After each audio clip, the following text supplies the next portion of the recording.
It's a widely accepted belief in this country that the press suffers from a liberal or even leftist bias. Television pundits, radio talk show hosts, and political leaders, including presidents of both political parties, have helped propagate this belief. In contrast, progressive critics who maintain that the corporate-owned press exercises a conservative grip on news and commentary are given almost no exposure in the supposedly liberal or left media. Consider the many talk show hosts, of whom Rush Limbaugh is only the best known, who rail against the pinko press on hundreds of local television stations and thousands of radio stations owned by wealthy conservatives and underwritten by big business firms. These people occupy the media to complain about how they're shut out of the media. They complain about how conservatives supposedly can't get a word in the liberal-dominated media. Rush Limbaugh has an hour a day on network television, an hour a day on cable, and a radio show that's syndicated by over 600 stations. What a way to be shut out. Then there's the National Empowerment Television, NET, or NET, a cable network available in all 50 states, offering round-the-clock conservative political commentary. In the words of its founder, Paul Weyrich, NET is dedicated to countering, quote, unacceptable notions about gender norming, racial quotas, global warming, and gays in the military. The truth is, there is no free and independent press in the United States. The notion of a free market of ideas is as mythical as the notion of a free market of goods. Both of these ideas conjure up an image of a marketplace in which many small producers sell their wares on a more or less equal footing. In fact, whether it's commodities or it's commentary, to reach a mass market of millions of people, you need huge sums of money to buy exposure and distribution. Those without the big bucks end up with a decidedly smaller clientele, assuming they're able to survive at all. Who owns the big media? The press lords who come to mind in the newspaper business are Hearst, Luce, Murdoch, Sulzberger, Annenberg, rich conservatives who regularly leave their ideological imprint on both news and editorial content.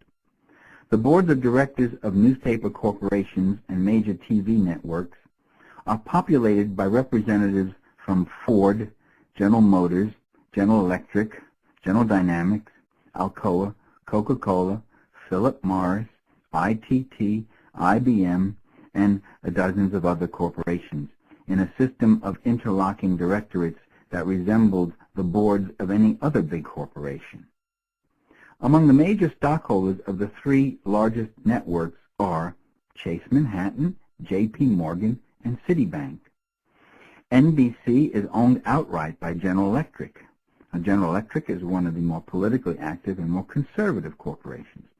Another political and conservative corporation is Disney, and Disney owns ABC. Fox Network is owned by arch-conservative Rupert Murdoch. The prime stockholder of this country's most far-reaching wire service, Associated Press, is Merrill Lynch, a Wall Street brokerage firm. Not surprisingly, this pattern of ownership affects how news and commentary are manufactured. Virtually all chief executives of mainstream news organizations are drawn from a narrow, high-income segment of the population and tilt decidedly to the right in their political preferences. Media mogul Rupert Murdoch was once asked in an interview, quote, "You're considered to be politically conservative. To what extent do you influence the editorial posture of your newspapers?" Murdoch responded with refreshing candor, quote, "Considerably. My editors have input, but I make the final decisions." One of the first things Disney did when it took over ABC was cancel critic Jim Hightower's radio spots on over 200 ABC outlets. Disney didn't like his populist views. Corporate advertisers exercise an additional conservative influence on the media. They cancel accounts not only when stories reflect poorly on their product, but as is more often the case, when they perceive what they consider to be liberal tendencies creeping into the news reports or TV dramas. As might be expected, the concerns of labor are regularly downplayed.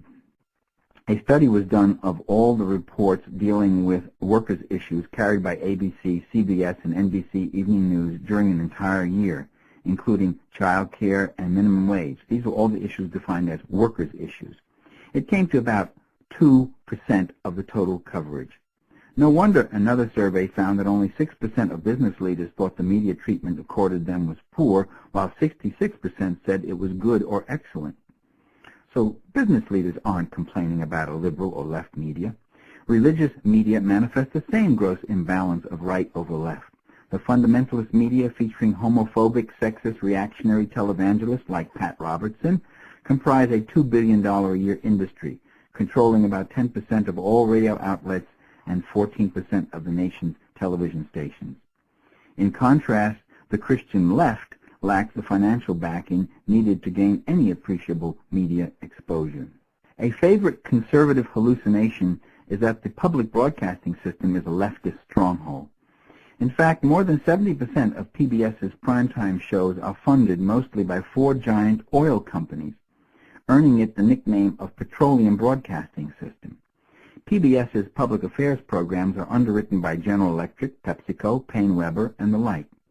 One media watchdog group found that corporate representatives constitute 44% of program sources about the economy, while labor representatives are virtually shut out. Guests on NPR and PBS generally are as ideologically conservative as any found on commercial networks. Most PBS documentaries are politically nondescript or centrist. Progressive works rarely see the light of day. Documentaries like Deadly Deception, a critique of General Electric and the nuclear arms industry, and Panama Deception, a critique of the Bush administration's invasion of Panama, both of which won Academy Awards, were turned down by almost all PBS and commercial stations. Most news reports that deal with U.S. involvement around the world, be it Central America, Haiti, Somalia, Bosnia, or wherever, give us a view of the world that comes directly from the U.S. State Department or the Pentagon. Critics of U.S. policy who say that the nation's economic and military power supports tyranny rather than democracy, supports the rich corporate investors instead of the interests of ordinary people, supports the arms dealers rather than the taxpayers. Such critics are offered no exposure to speak of in the mainstream media. Invited guests on most political talk shows are overwhelmingly government officials or corporate executives, not public interest advocates. It's not a left media or even a liberal media. It's a media in the service of the rich and powerful few. This is Michael Parenti for People's Radio.